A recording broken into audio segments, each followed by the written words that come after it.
They didn't even look at me when they signed the papers. I remember the clink of Mom's teacup against the china saucer, the soft murmur of the legal advisor explaining the transfer documents, and the way my father leaned back in his chair with that satisfied little smirk like he'd just executed the perfect move in a chess game. Except the piece he sacrificed was me. I'd been working in the family business since I was 20. 70-hour weeks. No title, no salary, no recognition. Just the promise that one day, when they were ready, I'd take the reins. Not because I was their daughter, but because I had earned it. I brought in our biggest clients. I streamlined operations. I sat in the boardroom and knew what every line on every spreadsheet meant. But none of that mattered. Because my younger brother, Ryan, had just come back from his MBA in Boston, full of buzzwords and bullet points, and they handed him the kingdom. Quietly. No conversation. No courtesy. No respect. Mom said, "You can still support him from the background. He needs your guidance." Dad chuckled and added, "He's a natural leader. It's in his blood." And just like that, the lifetime I'd invested was deemed invisible. The ink hadn't even dried when I stood up, walked out of the office, and never returned. No anger. No tears. Just clarity. Clarity that burned like ice. My name wasn't on the documents, but it was etched into every inch of that company's foundation. I built the client trust. I negotiated the logistics deals. I trained the managers they now expected to obey Ryan. And I did it all thinking one day I'd be rewarded with more than just whispered praise in private. But I was never the heir. I was the scaffolding. Useful. Temporary. Replaceable. So I walked. The first 60 seconds after discovering the betrayal didn't crush me. They woke me up. I packed my things that night, what little there was in my corner office that now seemed more like a glorified storage room, and left behind my keycard on Ryan's new desk. He wasn't there, of course. He was out celebrating with some startup guys he met at a networking event. Said he wanted to rebrand the company into something sleeker. As if the legacy my grandparents built was an old sweater he needed to toss. 2 weeks passed. I didn't check in. I didn't respond to emails. I didn't answer Mom's sweet, guilty texts. I heard Ryan had introduced a new inventory system that crashed the warehouse flow, canceled a supplier contract without securing a backup, and pushed out our head of client relations in favor of some guy he met at a conference. Then the call came. Dad. 6:02 a.m. His voice stripped of the usual arrogance. "They pulled out," he said. "Our biggest supplier. Gone." I didn't say much. Just one line. "Let the new boss handle it." He hung up. I went back to sleep. Within a month, the business was on the brink of collapse. Rumors swirled that we couldn't meet payroll. Long-standing clients started migrating. Vendors were demanding cash upfront. The bank called in a loan we were always allowed to float before. And then they begged me to return. Not with flowers. Not with apologies. But with desperation. I walked into the boardroom, the same room where they'd erased me, and everyone went silent. I looked at them all. Then I looked at Ryan.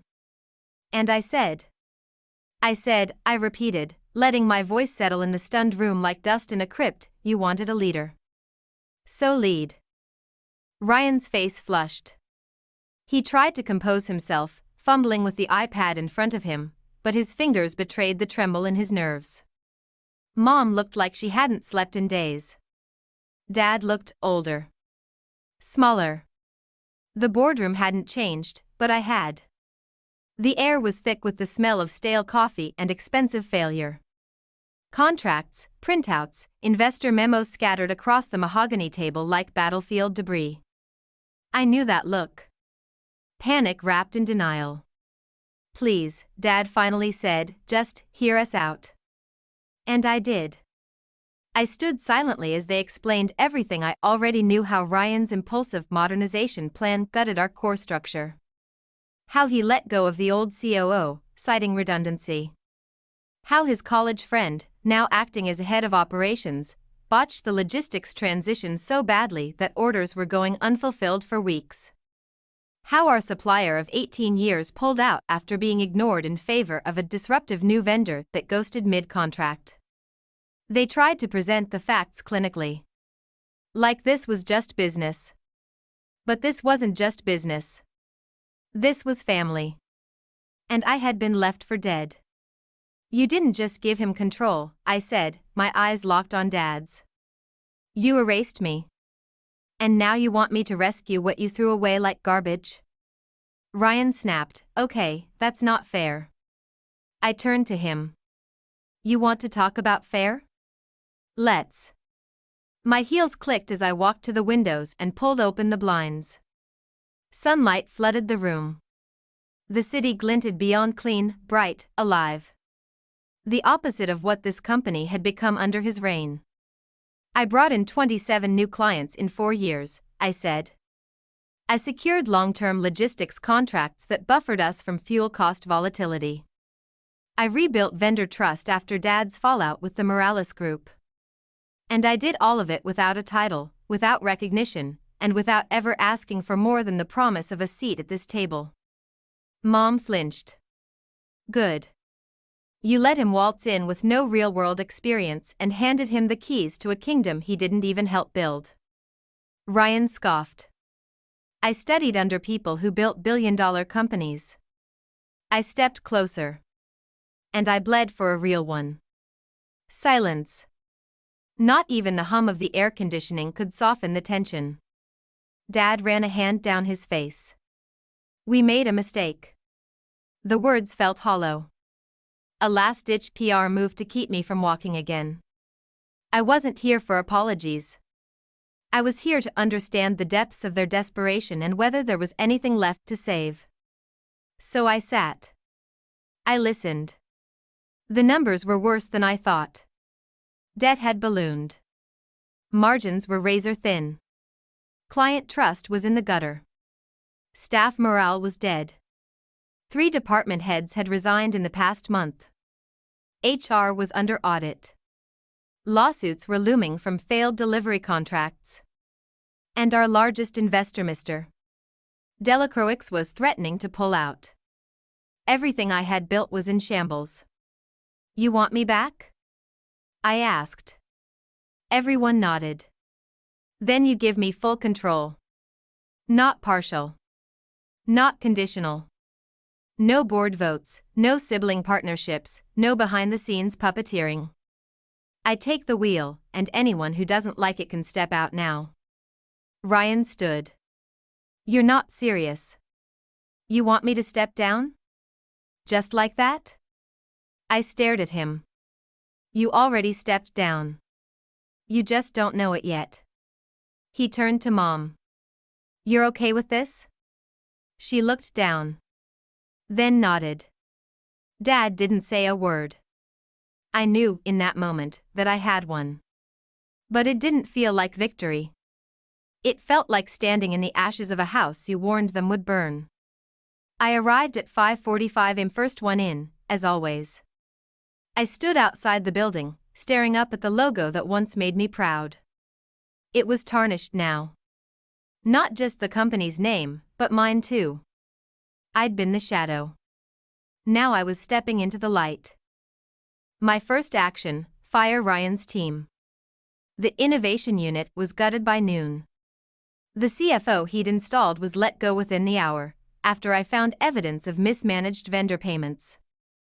I rehired Linda, our original operations manager, who hugged me in the parking lot with tears in her eyes.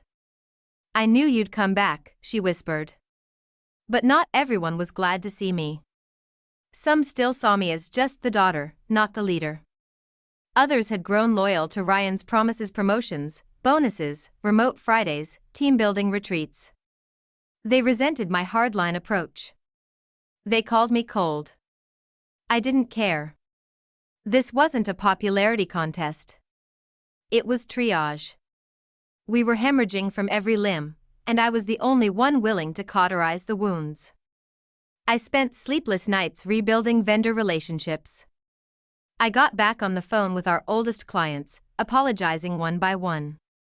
I restructured our debt into 3-year payment plans, convincing the bank with a 97-slide recovery deck I built from scratch. Delacroix called me personally. "I've waited a long time to hear your voice at the helm," he said. "Don't let them tie your hands again." I wouldn't. But the hardest part wasn't fixing the business. It was facing my parents every day knowing they had once deemed me unworthy. Watching them fumble with guilt in every hallway encounter. Hearing them defend Ryan's intentions like that changed the outcome. And Ryan? He disappeared. No exit speech. No parting words. Just silence. Part of me thought he'd come back with a lawsuit or some public tantrum, but he didn't. Maybe he finally realized the weight of what he'd been handed and how unprepared he was to carry it. Or maybe he just didn't care enough to fight. Good. I had enough battles already. Client retention climbed. Vendor confidence returned. Staff turnover dropped. The lawsuits? Handled. Settled where necessary. Fought where justified. We ended the fiscal year with a modest profit. Not record-breaking. But solid. Real. Mine. And as the last quarter wrapped, I held our first all-hands meeting since taking over. I stood in the atrium, surrounded by the people who'd stuck it out, those who believed in the revival, not the fantasy. "I won't promise perfection," I told them. "I'll promise accountability. I'll promise transparency. And I'll promise that no one in this company will ever go unseen again." They clapped. Not because I was their boss, but because I was their leader. Finally. 6 months of firewalking turned into a full year of relentless rebuilding. And yet, despite the turnaround, the air inside those old walls still whispered the past. You don't just erase betrayal with results. You outlive it. My name was now listed officially as CEO on every document, plaque, website header, and investor call. But titles didn't quiet the echoes. Every hallway conversation I overheard, every second glance from a senior manager who used to side with Ryan, it reminded me, this company hadn't just been broken financially. It had rotted from within. Culture, loyalty, trust. All casualties. I needed to gut it. Clean out every festering corner. Make it mine, not just in paperwork, but in spirit. That meant facing ghosts. Some in people. Others in principle. The first reckoning came with the board. These were people who had watched my contributions for years and stayed silent when I was passed over. When I walked out, they let me go like an intern on her last day. Now they hailed me as a savior. Wrote op-eds, quoted my memos in industry forums. Hypocrites, every one of them. So I called a meeting. All 11 board members, including my father.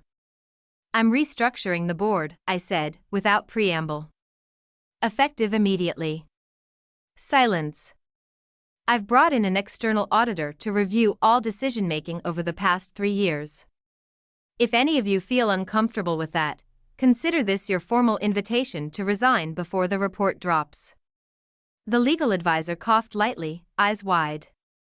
I turned to him. "You're included in the audit." 3 board members resigned within a week. I didn't replace them with friends. I replaced them with professionals, people who understood loyalty meant more than surname or alma mater. People who saw the business not as a dynasty but as a legacy worth protecting. Dad, surprisingly, didn't resist. Not out of support. Out of shame.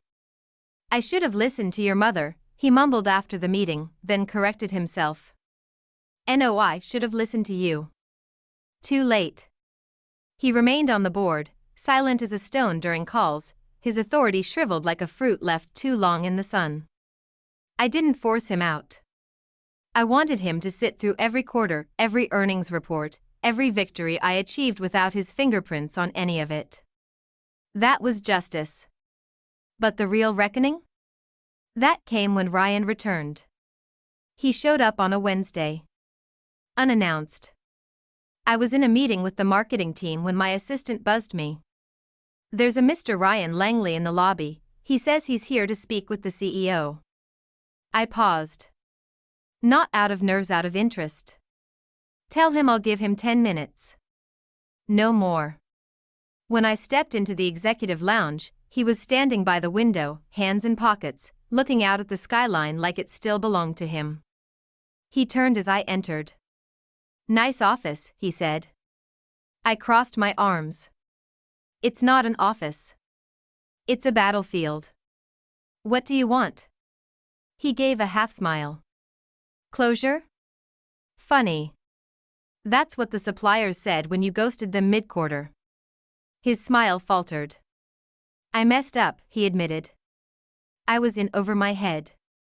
That was obvious the day you showed up with a vision board and a LinkedIn post." He laughed under his breath, but I didn't. He shifted. "I didn't come to argue. I came to. I don't know. See it for myself.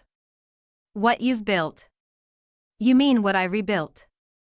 After you set fire to it?" He looked down. "Yeah." The pause between us was thick. He looked older. More tired. Less glossy than the boy who thought buzzwords could replace backbone. I didn't feel anger looking at him anymore. I felt nothing.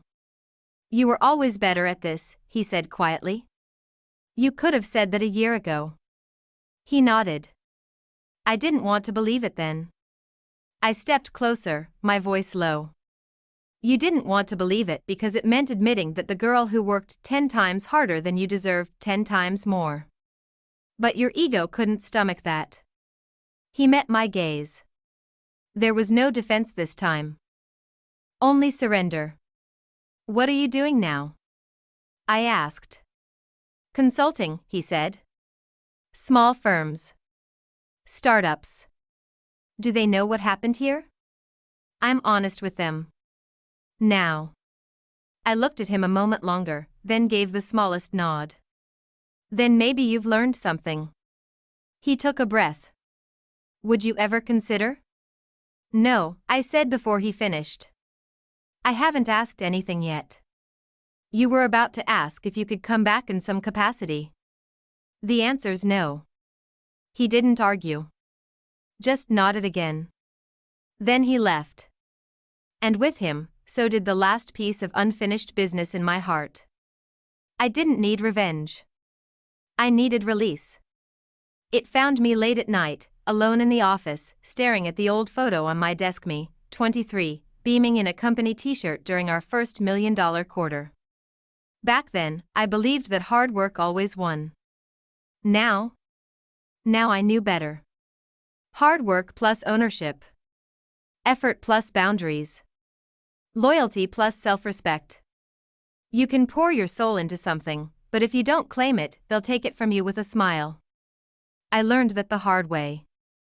And I swore I'd never let it happen again, not to me, not to anyone under my leadership. So I rewrote the company's values statement. I brought in diversity hires not to tick boxes, but to break walls. I instituted mentorship programs for young women in operations. I created a fund for employees who wanted to pursue MBAs but had to stay working full-time. And I buried the old way. The nepotism. The entitlement. The blind loyalty to bloodlines over brilliance. That was the real reckoning. Not for them. For me. Because I wasn't just reclaiming a company.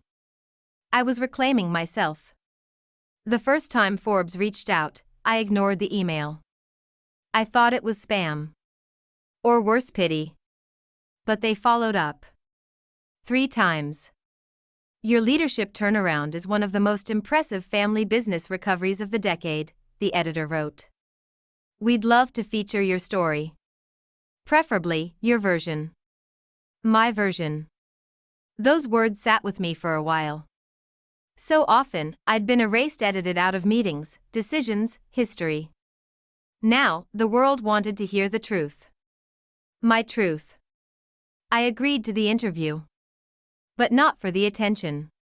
For the record. It was the birth of a new company. We shed the weight of legacy and leaned into the future. Within 2 years of my return, we increased revenue by 38%. Expanded into 2 international markets. Achieved the highest employee satisfaction scores in company history. Earned back every client we lost and added 10 more. But beyond the numbers, there was a deeper success. We were becoming what I always believed we could be. A company led by values, not vanity.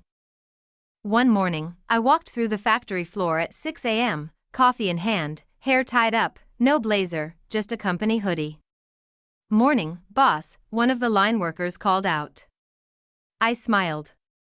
"Morning, Julia. How's the new conveyor holding up?"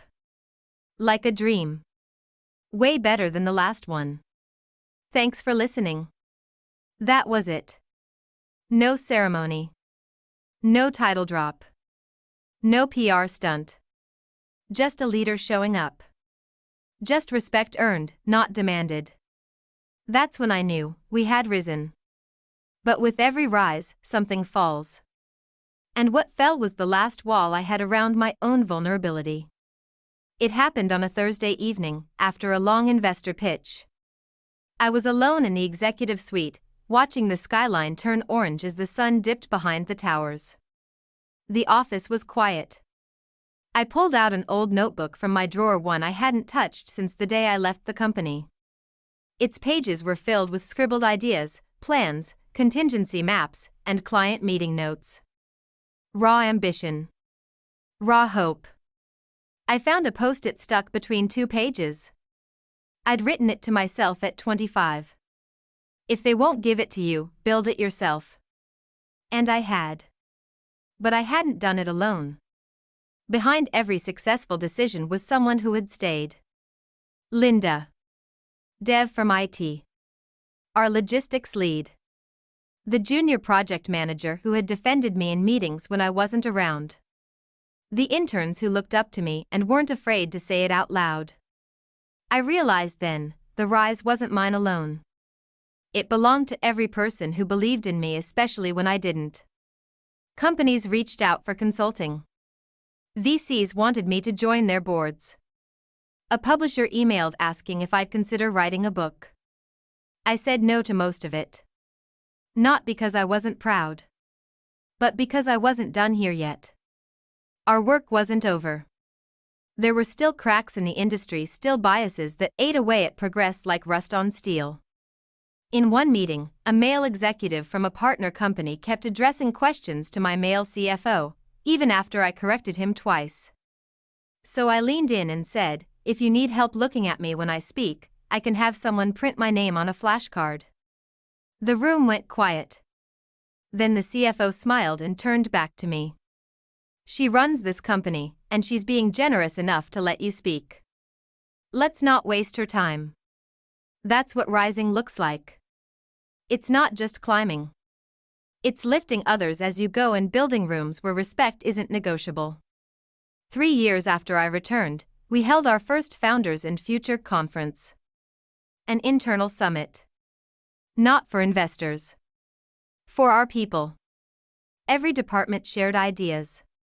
No hierarchies. No egos.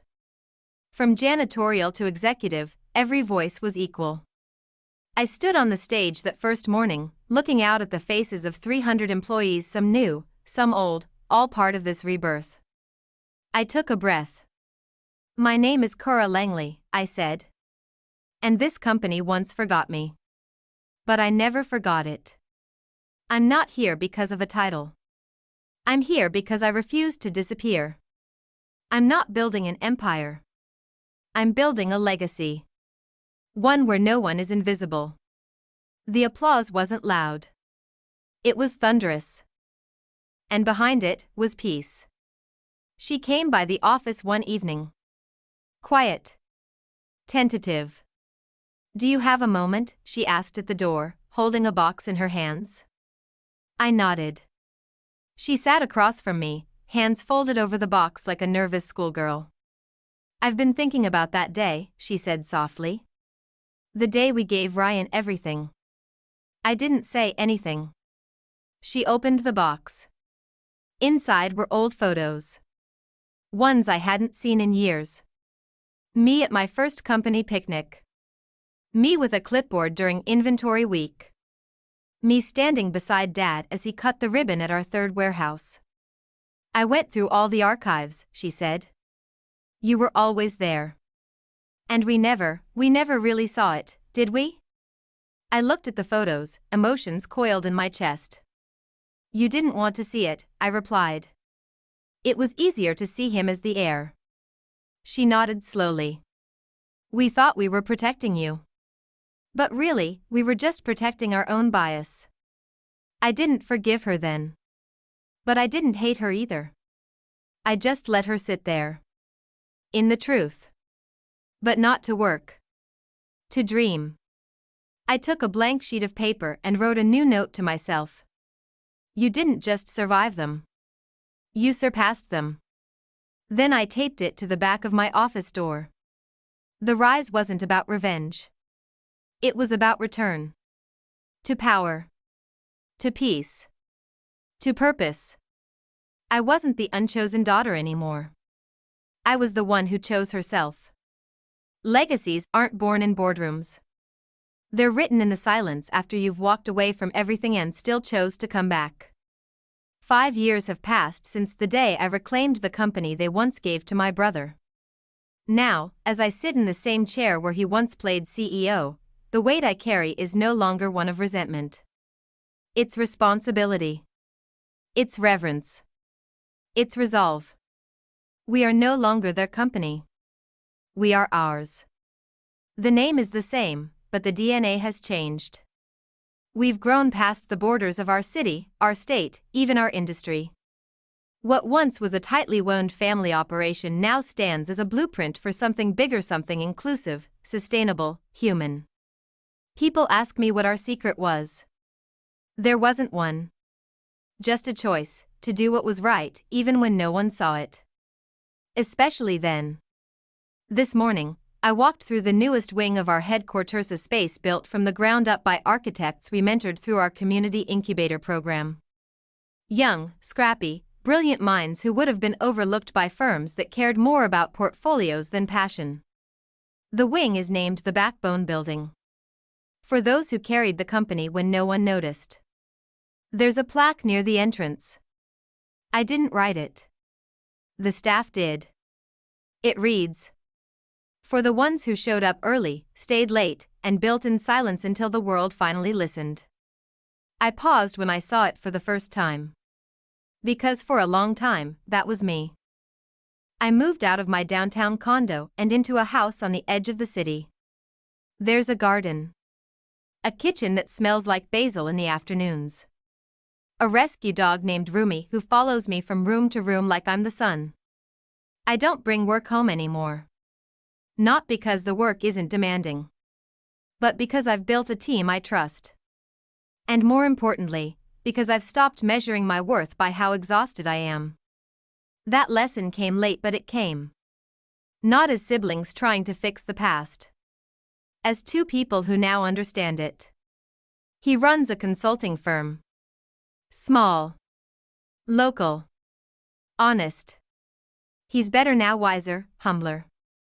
The glossy ambition is gone, replaced by something sturdier.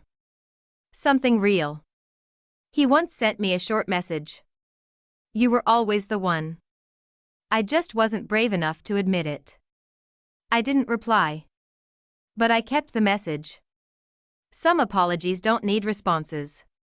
Just acknowledgement. He didn't fight it. Maybe because he knew he'd already passed the torch. Maybe because he saw the company thriving without him. Maybe because for once, he chose to trust me. We didn't have a big ceremony. He didn't want one. But before he left, he handed me something folded in an envelope, no words. It was a photo. Me, age 24, giving a presentation to a room full of skeptical executives. I'd forgotten it even existed. On the back, in his handwriting, "We should have known then. I see you now." I placed it in the corner of my desk. Not for validation. For closure. She teaches them how to negotiate. How to ask for what they deserve. How to speak up without apologizing for their voice. I visited one of her sessions once, unannounced. She was standing in front of a group of teenage girls, teaching them how to respond when they're interrupted in a meeting. She saw me in the back. Her voice faltered. Just slightly. Then she smiled. And went on teaching. For daughters who were never chosen. For women who worked in silence. For those passed over, pushed aside, and told to wait their turn. The fund doesn't just offer money. It offers mentorship. Legal support. Networking. Therapy. We don't just help women climb. We build them ladders where none existed before. Because legacy isn't about being remembered. It's about making sure no one else is forgotten. At an industry gala. Big crowd. Suits and cameras. Applause before I even reached the podium. I didn't talk about revenue. Or innovation. Or awards. I talked about silence. And the power of breaking it. I was never supposed to be here, I told them. Not because I wasn't capable. But because the people closest to me chose not to see what was right in front of them. They chose the son. The boy with the degree. The one who looked the part. I was the one who stayed late. Who learned the business inside and out. Who worked without pay, without praise, and without certainty. And for a long time, I thought maybe that was enough. It wasn't. Being good isn't enough if you let people write you out of your own story. You have to take the pen back. I did. It's built into buildings. Echoed in policy. Whispered in the brave voices of the women we mentor. Every time a woman walks into her first executive meeting, unapologetically herself. Every time she says no and means it. Every time she claims space she was told wasn't hers. She is writing the next chapter of my legacy. Our legacy. And maybe one day, when I finally step away from this desk. When the next woman sits here, younger, sharper, bolder. She'll look out at the skyline I once stared at, and smile. Not because she had to fight to be seen. But because someone like me already did.